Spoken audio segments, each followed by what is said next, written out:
Chaotic. Manic. Madness. Hectic. Boozy. Boozy. Sweaty. Sweat and beer.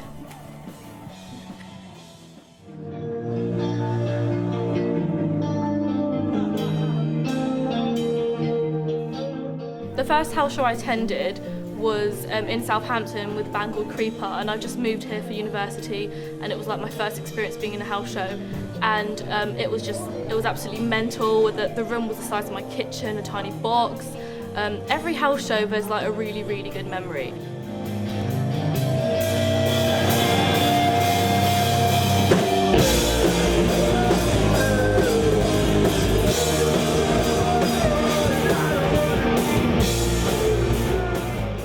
I started putting on house shows in March 2015. It was part of a uni project, so the music promotion, we had to put on a show. We had a venue for the show and everything, and then 2 weeks before the show, the licence got pulled from the venue. They couldn't actually put anything on. So some friends offered their house saying, "Oh, just chuck it in our house." So we've been doing shows ever since then, really.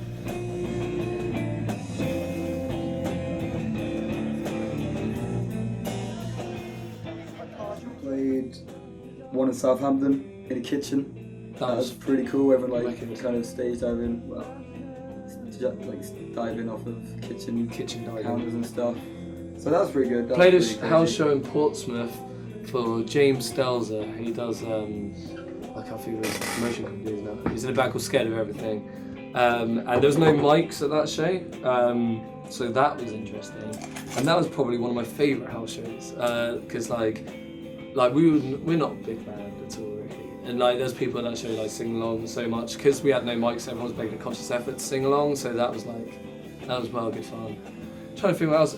A house show I went to see Night Harvest, Abattoir Blues and the Magic Gang in a house in Brighton, and like it was literally in someone's bedroom. There was like same size as this probably, maybe a little bit smaller but less curved ceilings, and like that was fucked. Like that, the ceiling, like the light got ripped out, people jumping off a bunk bed and stuff. Yeah, that was pretty crazy. It was like a wall of heat as soon as you walked into the room. That was nuts. Like, that was during Great Escape. Pretty insane. But yeah, house shows are pretty cool.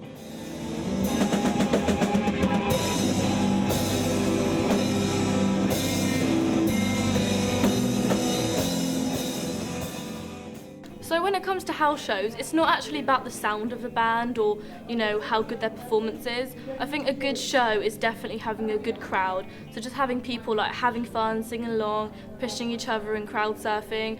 That atmosphere is definitely the most important part of a house show.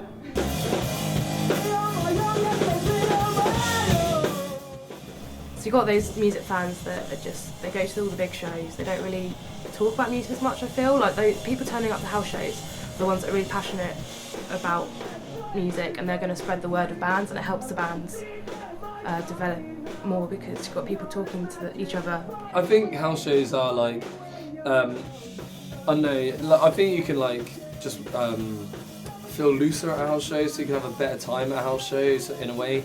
Like gigs are really good, but like sometimes, I swear nowadays, like a lot of people, it takes a long time during a gig to like thaw out and have fun and stuff. So I think house shows are good for bands to not like make new fans, but to like make their fans, you know, really enjoy them a bit more, because you feel a bit closer to a band at a house show. But I think in order to like get new people on board, it's best to play actual shows, I suppose, because you get people walking in or people that are here to see other bands that check out the band.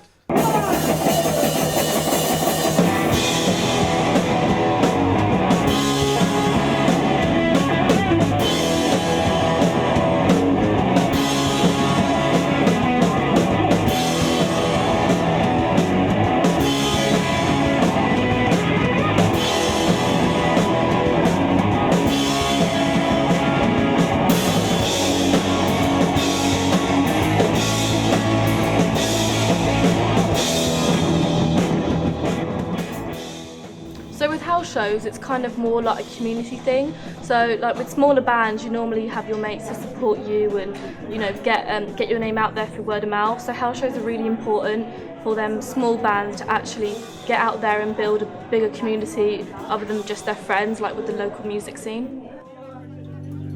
Hitting rock bottom feels like so much more, struggling. So there's this house at the moment.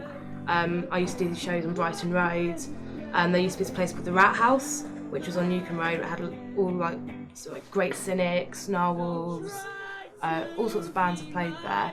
And before that there was Number 3, and these bands like Our Time Down Here played it. And I think, yeah, Southampton has a really rich history for house shows in punk music, and then you've got like the Homestead as well, which is going way, way back. But yeah, massive history there.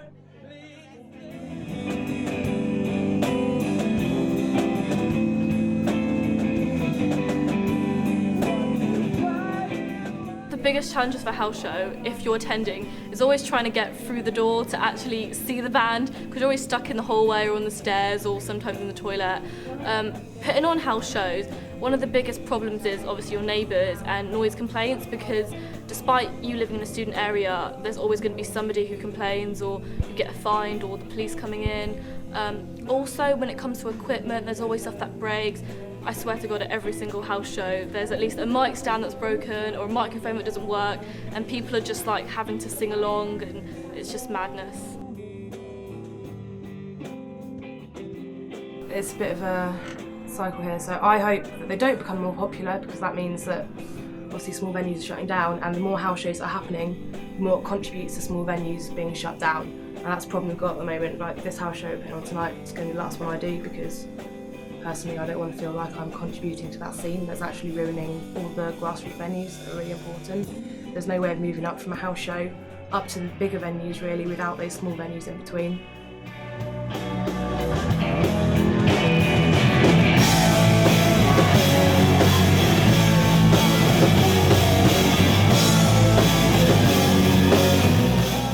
House shows have definitely become more dominant in areas that aren't major cities, so like Southampton, Bristol and Leeds and Brighton have quite a few house shows. So I feel like it's kind of more of a thing that places that don't have a lot of music venues can do, and it's quite easily and accessible, and I feel like they are going to become more of a regular thing.